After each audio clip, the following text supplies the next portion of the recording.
Live from San Diego, California. We go live to the newsroom with your host for Nick's Nerd.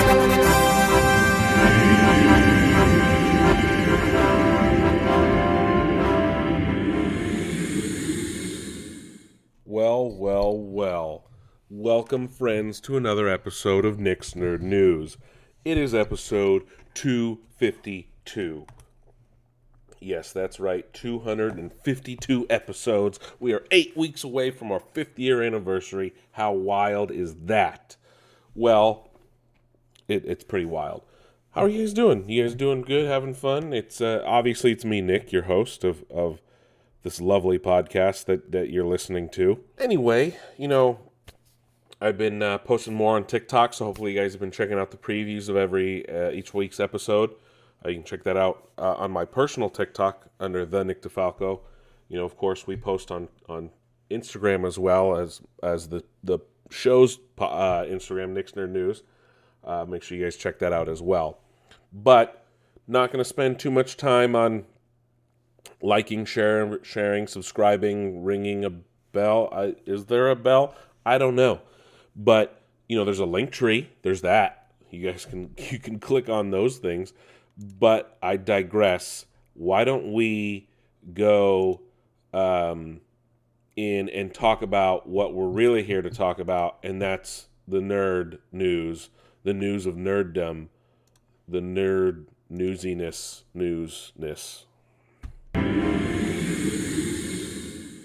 All right, so what's going on in the video game world, shall we? Well, how about this? Did you guys love playing the Simpsons Hit and Run, like back in the day on PS2 and stuff like that? I always did. It's one of my favorite games. Unfortunately, I had it and we were moving, and I had my PS2 in the standing upright position, and it was in a empty room, and I don't know what happened, but my PS2 essentially fell over with the disc inside. Never worked after that. Never, ever worked ever again after that, and it was very upsetting. Hit and Run was like the Crazy Taxi Simpsons game, and I've always wanted like a remake or remaster. Well, it turns out me and probably a lot of other people aren't the only ones, because Joe McGinn, who was the lead game designer on The Simpsons Hit and Run, has lent his support to the movement, if you even want to quantify it as that, of a remake. He says, quote, "I would love to see it," unquote, speaking with Games Radar. And he said that apparently it is, quote, "still the highest rated Simpsons game ever made according to Metacritic," unquote, which I'm sure I could look up, and I don't doubt it. It is from 2003, and oh, wait, no, sorry. Hit and Run was not the Crazy Taxi one. Hit and Run was like the Grand Theft Auto game. That was, I'm pretty sure, is this the one that didn't work? Anyway, both of those Simpsons games were fun. Hit and Run, though, like I said, is the GTA one. And yes, that is the one that stopped working for me. The Crazy Taxi one still worked.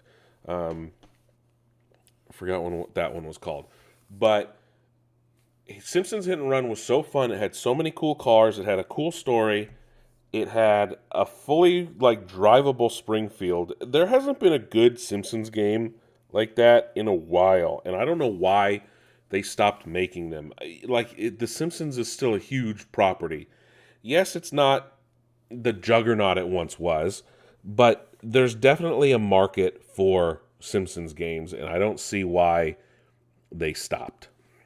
But hopefully this interview with Games Radar gets the powers that be involved, and hopefully get them to hop on board the remake train, if you will, or remaster, or whatever you want to do. Just something so people can play it again. Hell, even make a sequel while we're at it. That would be just as fun, I think, and I think people would appreciate that as well too, especially with all the new things that have come in The Simpsons in the 20 years since the game came out, right? Literally 20 years ago that game was out. And there's plenty of things that they could add and expand upon since then.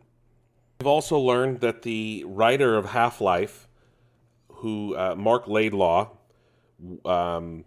has expounded upon. I guess he put up some stories online that were potentially like Half-Life 2 episode 3, and in an interview with Rock Paper Shotgun, and he published fan fiction on his website in 2017, and I guess he never got to finish, right, his story. He said, quote, "I was deranged.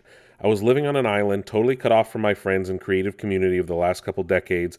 I was completely out of touch and had nobody to talk me out of it. It just seemed like a fun thing to do until I did it," unquote. I guess he posted something called Epistle 3, a short story, which people took it to mean Episode 3. And he told it from the perspective of different characters that have a very similar names to the characters of Half-Life 2. And he also told Rock Paper Shotgun that he, quote, "have come out of the other side a lot less embarrassed," unquote. But he hopes, though, that something happens with the future, and hopefully he's involved. I know a lot of people are waiting for Episode 3 of Half-Life 2. If it ever happens, though, is another story. Moving on, Dead by Daylight will be the next game to get a movie adaptation. I don't know. Horror games are easier to adapt because horror as a medium is a lot easier to do and is a little more friendlier to changes. Dead by Daylight, though, isn't that like a multiplayer? So that would be a little interesting. Oh, 2016. Yeah, it's a multiplayer game. I don't know how you turn that into a movie, but we'll figure out how that goes. If you're still playing Splatoon, the first one, and Mario Kart 8 on Wii U, well, you're probably going to be out of luck soon because Nintendo will be shutting them down for security reasons. First off, I don't know how many people were playing Splatoon originally, and the fact that Mario Kart 8 came out on a Wii U is ridiculous. Oh my god. Speaking of Nintendo Switch Online, which adds the ability to play like Game Boy games and NES games and things like that, will be adding Metroid Fusion to Nintendo Switch Online next month. Metroid Fusion, I actually own that game for Game Boy Advance, is a really good Metroid game. Looks like Detective Pikachu will be moving forward, and it has found a director. Jonathan Kreisel, who is actually the co-creator of both Portlandia and Baskets, is in talks or has been tapped already to direct the sequel to the legendary Pictures Detective Pikachu. No word yet on anything else other than it's not dead, it is moving forward, and looks like they found a director. Square Enix will be losing its president. After 10 years on the job, its current president will be stepping down. This is the same guy that was like pushing for NFT integration and things like that on Square Enix games and other crypto nonsense. So, and this guy had the Avengers game made, and he lost the Tomb Raider franchise. So, I'm sure other things have led to him stepping down, but a good portion of it are some major losses, taking big L's to the company for sure. Meanwhile, another one of their brands, which made Forspoken, that game was a dud and caused one of its studios to essentially close. So, looks like this dude kind of deserves his going off in peace, essentially, if you will. EA has been asking gamers if they want to have a Dead Space 2 or 3 remake. I don't know why that's an or. It should just be both. Do the Capcom route and remake them all like Capcom's been doing with Resident Evil. And I'm sure they're getting enough responses, especially since the Dead Space 1 remake sold very well, was very well received and reviewed. I don't see why they wouldn't do 2 or 3. Crunchyroll has named Cyberpunk Edgerunners its best anime of 2022. Yes, that's right. It beat out Demon Slayer. It beat out Attack on Titan. Cyberpunk Edgerunners is Crunchyroll's #1 anime of 2022, and it's not even on Crunchyroll. Of course, based on the CD Projekt Red video game Cyberpunk 2077.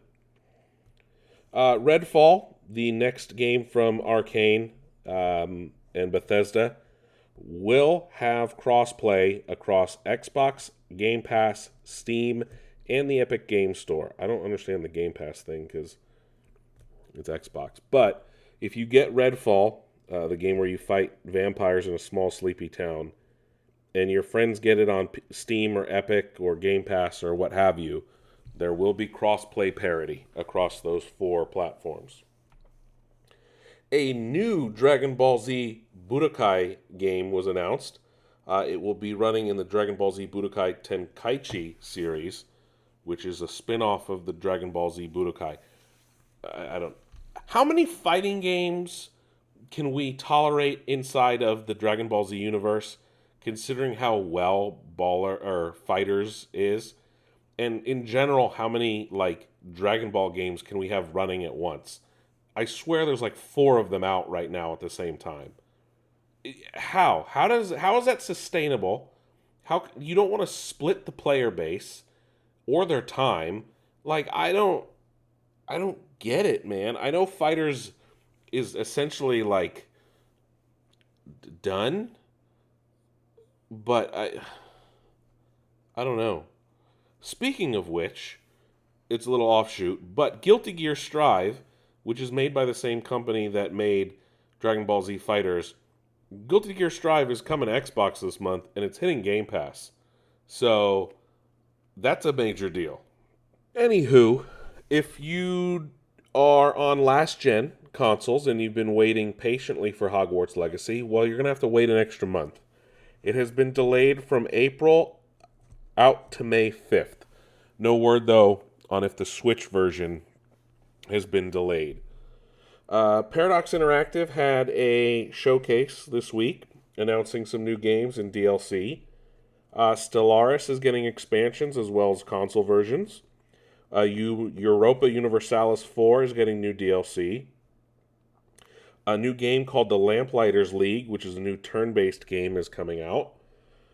Crusader Kings 3 is getting more DLC. And Cities Skylines II has been announced for release this year, almost 8 years after the launch of the original Cities Skylines. Nothing was shown off other than a CGI trailer. But yes, Cities Skylines 2 is a thing, and it's coming later this year. The UN will host its first ever video game event, hosting an event for the 20th annual Games for Change event, featuring games meant out to change the world, essentially. We finally have a new official launch date for Bethesda's Starfield. In an announcement today, Todd Howard and the team announced that unfortunately Starfield has been delayed outside of the first half of this year. It will release September 6th, 2023. So Starfield is officially a fall release. And then a couple more things before we get to our biggest story here. It looks like Sea of Thieves will be getting a tabletop version. I don't know how you turn a pirate RPG into a tabletop game, but apparently Rare is doing it. And then Google has announced that they essentially admit their failures with Stadia. Speaking with Axios, Google's Cloud Director of Games Industry Solutions, Jack Busser, said that while they are still, quote, absolutely committed to games, unquote, they've given up on cloud. He went on to say, quote, "It was at that moment when we basically had to make the decisions about Stadia that we realized that at Google Cloud, we are at our best when we're helping other people build this stuff, not necessarily building it ourselves," unquote. So essentially, that it's they couldn't do it on their own. They had no business doing it. They should have been partnering with other people or helping them with their cloud stuff.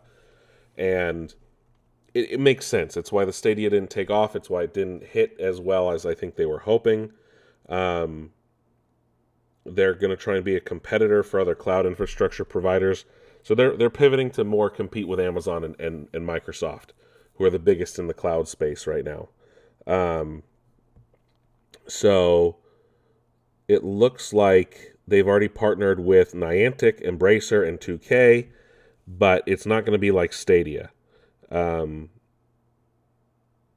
guess they're going to just offer cloud solutions for them, but who knows what's actually in Google's future moving forward in terms of gaming, as they're one of the few companies that is opposed to the Microsoft Activision deal, obviously because they know that it was against them, and they're competing with Microsoft directly, so it makes sense. But anyway, the biggest story in gaming this week revolves around the ActivisionBlizzard deal, as always, and two major things happened since last week's episode. The first is that a judge in the FTC case against Microsoft here in the U.S., that a judge has essentially allowed and sided with Microsoft in their request to get details of Sony's exclusivity deals, essentially. So this request would go after any deal made after January 1st, 2019, and would cover fees, agreements, and anything relating to that would prevent publishers from putting any game on Xbox Game Pass or Xbox in general. So it's because Microsoft has accused them of quote-unquote blocking rights. This is from the words of Judge Chappell himself. His name is Judge D. Michael Chappell, who is the Chief Administrative Judge for the FTC, the Federal Trade Commission. He says, quote, "Microsoft argues that the complaint in this case makes a number of allegations regarding high-performance video game console developers' exclusivity arrangements with video game publishers. Microsoft states that it is aware that the SIE requires many third-party publishers to agree to exclusivity provisions, including preventing the publishers from putting their games on Xbox's multi-game subscription service, and that understanding the full extent of SIE's exclusivity arrangements and their effect on industry competitiveness will assist in its defense," quote-unquote. So, SIE being Sony Interactive Entertainment, and they tried to get back through 2012, but he labeled it excessive, the judge, but allowed it to go back to 2019, allowing Sony to get it. Sony is fighting it, but essentially this is going to open the door into figuring out this. Granted, this is all playing out like the case against Apple and Epic a few years ago, but this is opening the door to seeing what Sony is actually paying these companies for their exclusivity deals, which kind of flies in the face of their whole argument against Microsoft owning Activision. And look, I'm not discrediting arguments against Microsoft buying them, right? I'm not. I get it. Some people are against it. I understand where they're coming from. It is not something that I necessarily agree with, but I understand their reasons for it. But now Sony, more things have leaked from their aversion to it, this time out of the UK. Sony essentially is this is tantamount to paranoia. In a document that they gave to the CMA, the Competition and Markets Authority in the UK, they said this, quote, "Microsoft might release a PlayStation version of Call of Duty where bugs and errors emerge only on the game's final level or after later updates. Even if such degradations could be swiftly detected, any remedy would likely come too late, by which time the gaming community would have lost confidence in PlayStation as a go-to venue to play Call of Duty. Indeed, as Modern Warfare 2 attests, Call of Duty is most often purchased in just the first few weeks of release. If it became known that the game's performance on PlayStation was worse than on Xbox, Call of Duty gamers could decide to switch to Xbox for fear of playing their favorite game at a second-class or less competitive venue, unquote. What the actual fuck is that nonsense? You really think they're going to bug the game? That will hurt them. Like, what? That's the biggest bullshit I've ever read. This is straight up just like, they're gonna be mean to us and screw us over if they buy it. Like, no, dude, they're not gonna do that. That's gonna hurt COD. That's gonna hurt Call of Duty in general. Be like, how can you release this buggy trash? No, this is the most ridiculous thing I've ever heard, and it just proves, again, that Sony has their head up their ass, and they just don't want to lose whatever they have with COD. The shit is being slung from everywhere, and Sony continues to come out looking like a sore loser, despite the fact that they have the market cap. They're 2-1, right? And more, they're trying to play the field and get the regulators on their side, knowing that the regulators might not know a whole lot about the gaming industry. Because that statement is proof in the pudding right there. They even go on to say something about how maybe it won't have haptic feedback for the new triggers on the DualSense controller. Like, what the fuck? Really? That's your concern? It's really ridiculous, the lengths they're going to at this point. It's yes, there's a reasonable suspicion that maybe Xbox might get updates faster, but if they didn't, that would hurt their reputation and Activision more so than it would hurt Sony, right? Microsoft has repeatedly offered them, here's the deal, 10 years guaranteed. You can put it on PlayStation Plus, or whatever the fuck it's called. If it's on our Game Pass, you can put it on your what do they call it? PlayStation Plus service. But then they go on to say, quote, Microsoft has not shown any real commitment to reaching a negotiated outcome. They've dragged their feet, engaged only when they sensed the regulatory outlook was darkening, and favored negotiating in the media over engaging with SIE, unquote. Which is completely false, because Microsoft has continually sent them letters. Apparently, Bobby Kotick has even come out and said Sony won't even answer his calls. So Sony's just playing the victim when they're not. It's a constant moving of the goalposts, as I've seen multiple people say. Comments online are hilarious because they're split about, it's about everything at this point. And look, you can make all kinds of arguments about consolidation and things like that, but Sony doesn't have any good faith arguments, and any regulatory boards, they need to do their due diligence here and like actually look at the real facts before they make a decision. If it happens, it happens. If it doesn't, it doesn't. I'm not going to be sad about it either way, right? Because Call of Duty's still coming out regardless. If Microsoft gets it, they get it. If they don't, it's fine. I feel more bad for Activision's employees because of how Bobby Kotick and the leadership at Activision do things. Hopefully they allow more unionization to happen at Activision if the deal falls through. Microsoft tends to be a little more pro-union with its studios and employees in general. It's just there's a lot of arguments to be made. There's a lot of arguments to not have, because some are pointless, some are fruitful. Is it bad for the industry? I don't know. Consolidation can be bad. Is this consolidation, though? Again, I don't know, because new studios pop up every week in gaming. Yes, it's one of the largest third-party publishers, if not the largest. I'm not sure if EA is bigger or not, but it's a shit sandwich, is what it is. Obviously, I would prefer Microsoft to get it, but it's not going to change things either way if it doesn't go through, right? Activision will continue to make Call of Duty for years to come, regardless of who owns them. But we'll see, though, if anything ever really happens. A lot of these findings and things are due within the next 2 months, so I'm sure we'll have many more updates to come in the coming weeks.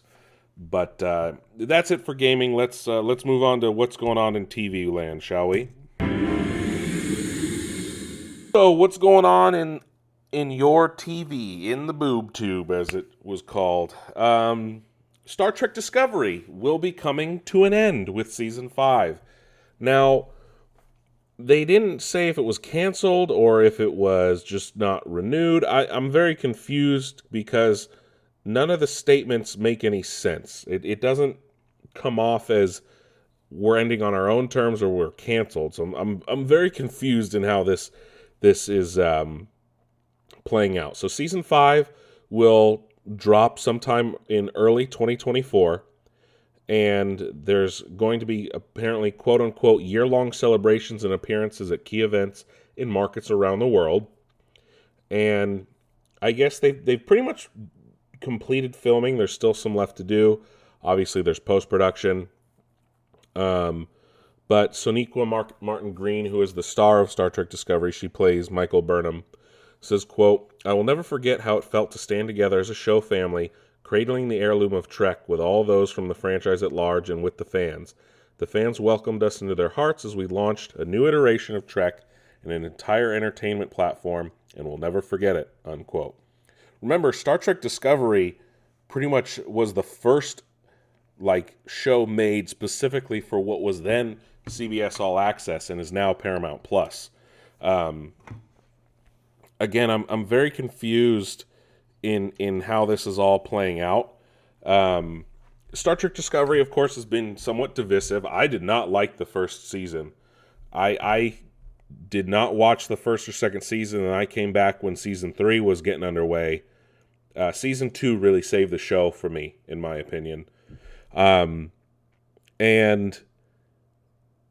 it's very interesting. Like I said, Season 5 will be the final season. It's the first Star Trek show to get 5 seasons since technically Star Trek Voyager, because Star Trek Enterprise is in between, but that got canceled during Season 4, so that only had 4 seasons.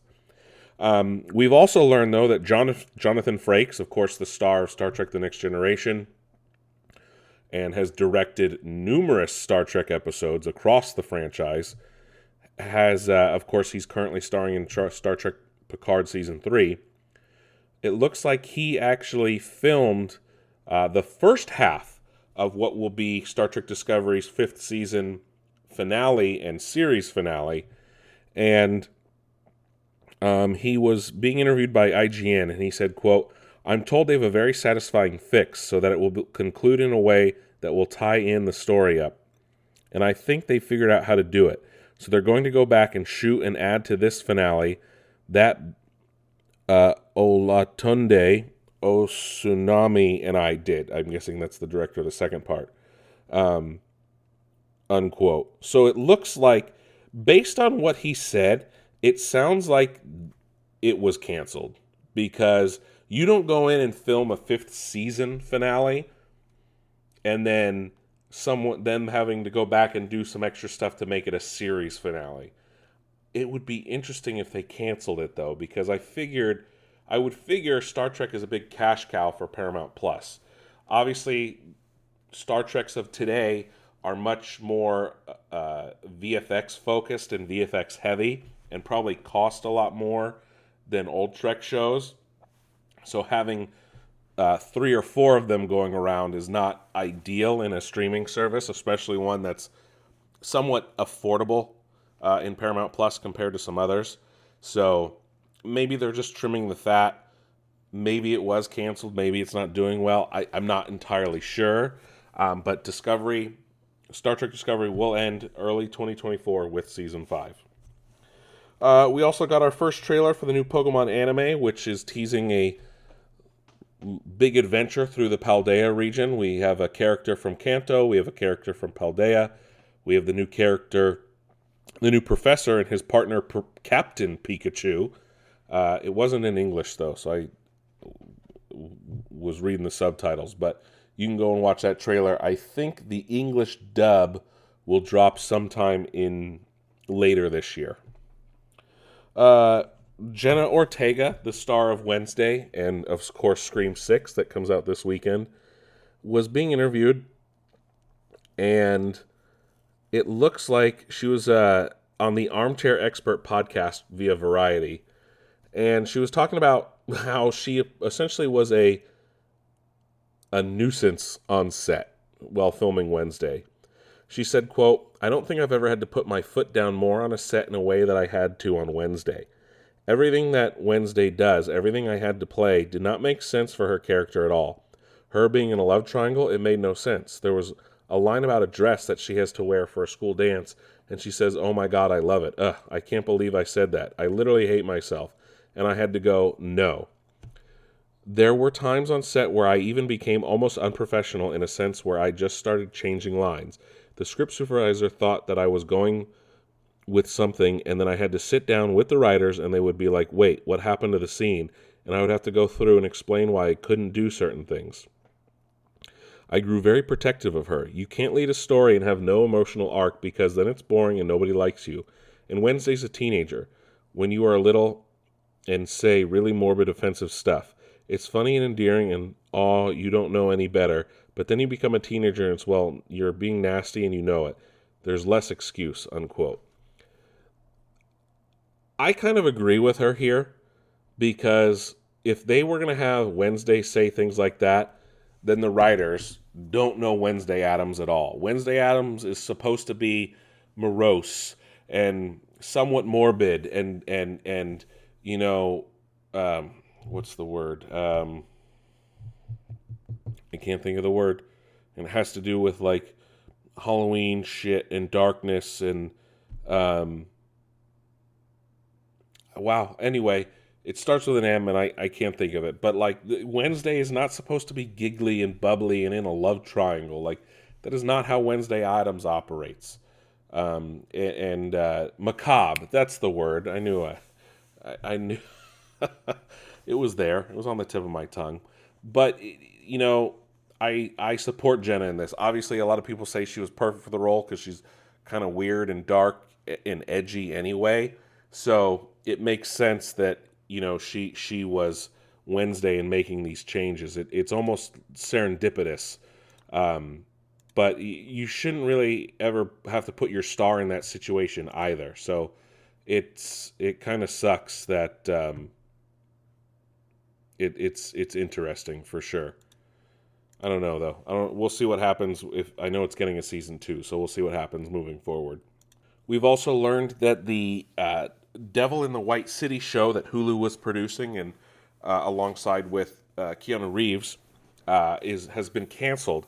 Apparently Keanu has quietly left the project. Hulu might shop it around, but as of right now, it will not be produced. We've also learned that Ted Lasso Season 3 isn't necessarily the end, according to its stars, but what that means, I'm not sure. HBO has announced that Barry will end with Season 4, which premieres later this year. I think either this month or next month. And in the best news TV-wise I've heard in a long time, Jon Bernthal is officially joining the MCU as Frank Castle, the Punisher.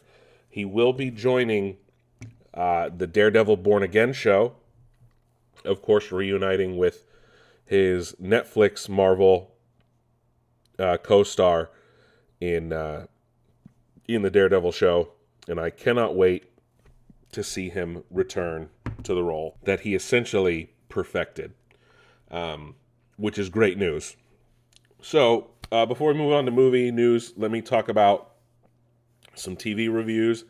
The Mandalorian had its second episode of the third season today. Another short episode, but a lot happened. It looks like we're going to be wrapping up Din's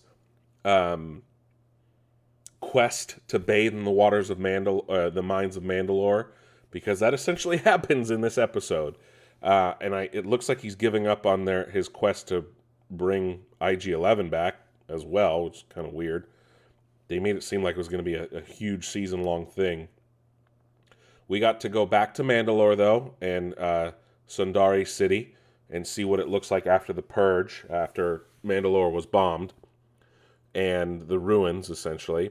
We got to see Din bathe in the waters of the mines of Mandalore, and a lot of character development with Bo-Katan as well in the show with Din. It was interesting to see Grogu do some things, and then there was this new like cyborg creature who also had like a crab mecha. That was fucking cool. But the best thing about this episode was we got to see a creature that has been teased in Star Wars lore since it first appeared as a symbol on Boba Fett's shoulder pauldrons, and that is the mythosaur. The mythosaur is essentially, the mythosaur skull is that skull you see on the side of Boba Fett, and a lot of toys related to Boba Fett and Mandalorians in general. It was deemed extinct forever in old canon, new canon, and now it looks like one may be living underneath the ruins of Sundari City. The fact that there was a mythosaur on screen is amazing. I'm telling you, no one could have predicted this. No one. Zero. If anyone did, they deserve like $1 million, because I don't even think we've ever seen a mythosaur properly in a book, in a comic, in anything. We've only just seen their skulls. I think there's a mythosaur in like a old canon, expanded universe like reference book for war, the history of war in the Star Wars galaxy. I think I have it. But the fact that we get to see a real one in live action, and they're enormous, boy, oh boy, you need to watch The Mandalorian now. Great fucking episode. Wish it was longer, though. But a lot of things happened, and it's shaping up to, I think the season focus is then going to be on the Darksaber, to be honest. But who knows? We'll see. And then I do want to talk about Star Trek Picard before we go into movies. Star Trek Picard Episode 3 is amazing in a lot of ways. The first way, Worf returns, and he's a badass, and he kills a Ferengi. In the second way, or was that the second episode? Anyway, Worf is back. That's all that matters. Oh, no, he killed the Ferengi in the second episode. In this episode, he's doing a lot more with Rafi, and I very much like it. It's good to have Worf back and doing a lot of things. Over on the Titan, though, we get Riker and Jean-Luc getting in arguments on the bridge, which is fun to see. We get some closure in regards to Jean-Luc and Beverly, which we haven't seen in a while. But what's very interesting is that changelings are back. There's one on the Titan, and there's one that Worf and Rafi capture. There's an allusion to Odo. Star Trek Picard is now not just a sequel to The Next Generation, but to Deep Space Nine as well, because it looks like the Founders are back, and they're trying to reignite the Dominion War. And oh my God, if we don't go back to Deep Space Nine, or if I don't get some other character from Deep Space Nine showing up, I'm not going to be a happy man. This literally opens the door for a Sisko return.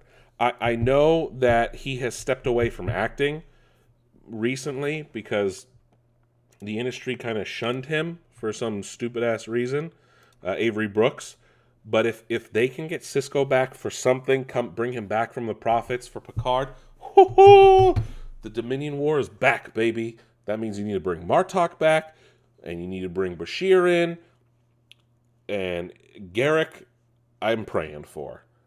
Most likely not, but if they bring Garrick back, I think a lot of people will be happy. But that is it for TV. Let's head on down to Hollywood. So, what's going on in Hollywood, huh? Well, looks like Taron Egerton is passing on being James Bond. He's the next actor to do so. He probably just doesn't want to commit to, a huge multi-year deal. He's debunked rumors, essentially, but at the same time passing on it. And he was speaking with Total Film. He said that he isn't the, quote, right person, unquote, for the job. He thinks they already found their successor for Daniel Craig. He said, quote, I think they've already got someone, and it's not me. I've never been part of the conversations. I've never met the Broccoli's. They've never inquired about me. I've just never been one of the guys that they're looking at. I just don't think I'm the right person for that. I think there's much, much, much better candidates for that role than me, unquote. He also went on to say he'd be assuming the role of, quote, a very willing audience member because they're brilliant films, unquote. Right back at you, Taron. Honestly, I'd rather have Taron Egerton stay Eggsy for The Kingsman, and they keep making those movies, and I think we'd all be in luck. We'd all be in luck and be happy. Donnie Yen has spoken about how he has fought stereotypes on both the set of John Wick Chapter 4 and Rogue One. Speaking with GQ, he said the name was Shang or Chang. Why does he always have to be called Shang or Chang? Why can't he have a normal name? Why do you have to be so generic? Then the wardrobe again. Oh, Mandarin collars. Why is everything so generic? This is a John Wick movie. Everybody's supposed to be cool and fashionable. Why can't he look cool and fashionable? Unquote. He also called out on Rogue One, saying, quote, one thing I pointed out is he was a stereotype. Typical master doesn't smile, unquote. You know what? Go off, Donnie Yen. Be that badass. Call out those stereotypes. We don't need those. That is true. Why are they always Shang and Chang? That's really stupid. And that's true. They always have some kung fu outfit on, or that like pointless collar. I don't mean pointless as in pointless. I mean pointless as it's not a pointed collar like Western collars tend to be. Also got a trailer for Disney's new Haunted Mansion movie starring Danny DeVito, among others. It looks fun. Definitely trying to erase the memory of the Eddie Murphy one that came out over a decade ago at this point. We found out who the next Hellboy will be. Jack Kesey, who starred in Deadpool 2, will play Hellboy in the second reboot, this time playing a much younger Hellboy, though. So it looks like they're going to the past, essentially, for this one. We also got a trailer and a cast list announcement for Seth Rogen's Teenage Mutant Ninja Turtles movie. This is going to be called... what's it called? It is called Teenage Mutant Ninja Turtles Mutant Mayhem. And it looks like it's going to have a lot of villains in it. But we have learned that John Cena will play Rocksteady. Rose Byrne will play Leatherhead. Hannibal Buress will play Genghis Frog. Jackie Chan is playing Master Splinter. Ice Cube as Superfly. Natasha Demetriou as Wingnut. Giancarlo Esposito as Baxter Stockman. Post Malone as Ray Fillet. Brady Noon as Seth Rogen as Bebop. Paul Rudd as Mondo Gecko. And Maya Rudolph as Cynthia Utrom. And then newcomers, we have Micah Abbey as Donatello. Shamon Brown Jr. as Michelangelo. Nicholas Cantu as Leonardo. And Brady Noon as Raphael. And Ayo Edebiri as April O'Neil. And when I tell you newcomers, I mean newcomers, because they're all like young kids playing the TMNT. So we're getting actual I can't talk. Actual teens playing Teenage Mutant Ninja Turtles. Actual teens playing actual Ninja Turtles. How cool is that? And wow, I should have known who Natasha Dimitriou is because she plays Nadja on What We Do in the Shadows, and I feel like an idiot now. But no, this movie looks cool. It looks fun. It's young. It's a different take. I think everyone will be pleasantly surprised when it comes out. The art style is really cool. It reminds me of Into the Spider-Verse, so it does have that comic book feeling. So I'm excited to see ultimately what it ends up, how it all comes together, and it's fun to have all these different villains in it. So that will be fun. Nick Cage was being interviewed and at the Miami Film Festival, and I guess he was accepting an award, and Variety learned he won the Variety Legend and Groundbreaker Award, and he talked about past projects, future projects. He said, quote, "I understand what the frustration is. I get it, but I think there's plenty of room for everybody. I'm seeing movies like Tar. I'm seeing all kinds of artistic and independently driven movies. I think there's plenty of room for everybody," unquote. And that's in regards to people thinking that the MCU is dominating Hollywood. Someone then asked him if he'd ever join the MCU. He said, quote, "I don't need to be in the MCU. I'm Nick Cage." I'm Nick Cage. I can't do a Nick Cage impression. But Nick Cage is probably the only actor that can literally say, "I don't need the MCU. I'm Nick Cage." I mean, he's one of the few actors that has a movie where he plays a satirical version of himself being over the top in that movie with Pedro Pascal. So it makes sense. And then our final story tonight is in regards to a report from Variety. And it looks like there's been a major shakeup at Lucasfilm in regards to what the next few Star Wars movies will be. Obviously, this is not entirely... We don't know how true this is just yet. Star Wars Celebration Europe is a few weeks away, and I'm sure we'll definitely learn there.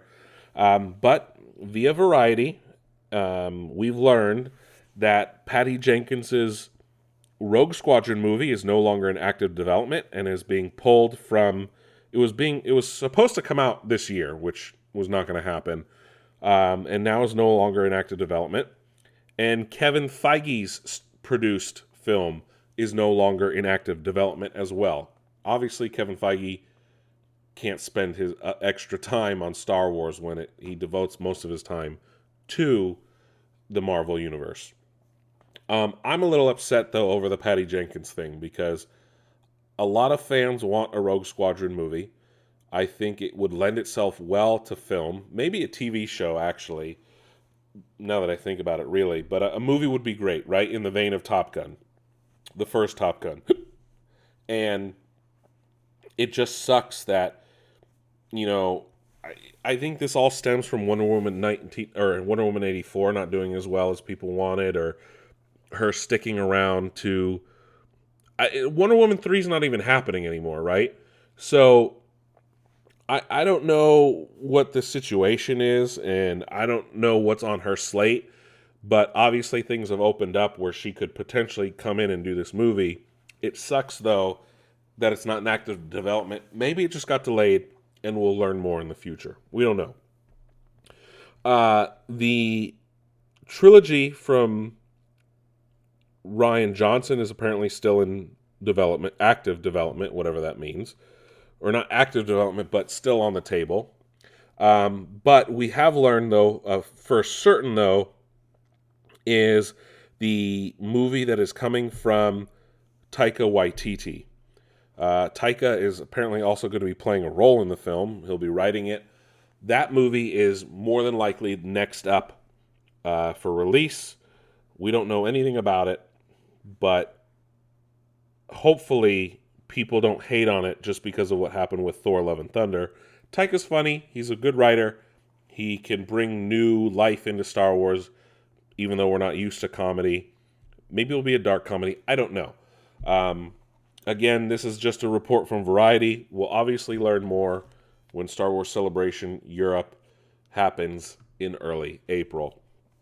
But that is it for Nick's Nerd News this week. Thank you guys for listening. That was episode 251. As always, check out our social medias, Nick's Nerd News. Search on your social media platform of choice, or check out my personal, The Nick DeFalco, of course, over on TikTok, where I'll be always posting what's coming up on the show. Don't forget to check out our website, nicksnerdnews.com, where you guys can check out, listen to the show in your browser. You can find links to all of our places you can subscribe to the show. We're on Spotify. We're on Apple Podcasts. We're on Google Podcasts.